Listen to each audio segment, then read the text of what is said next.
મૂળ ભાવનગરની 27 વર્ષીય પ્રીતિ ઉદેસી પરમારનું આપઘાતનું કારણ હજુ અકબંધ છે. ઘટનાની જાણ થતાં જ પોલીસના ઉચ્ચ અધિકારીઓ તાત્કાલિક સ્થળ ઉપર પહોંચ્યા હતા. બી ડિવિઝન પોલીસની મદદથી મૃતદેહને નીચે ઉતારવામાં આવ્યો હતો. ત્યારબાદ મૃતદેહને પોસ્ટમોર્ટમ માટે ભરૂચ સિવિલ હોસ્પિટલમાં ખસેડવામાં આવ્યો હતો. આ મામલે બી ડિવિઝન પોલીસે અકસ્માત મોતનો ગુનો નોંધી વધુ તપાસ હાથ ધરી છે.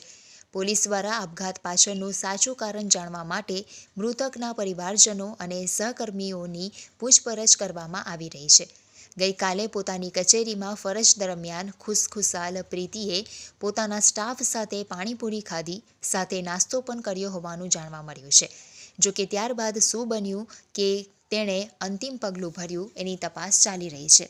મૂળ ભાવનગરના તાળાજા તાલુકાના બોરલા ગામમાં વતની પ્રીતિ પરમાર છેલ્લા 5 વર્ષથી ભરૂચ પોલીસ બેડામાં LIB શાખામાં ફરજ બજાવતા હતા.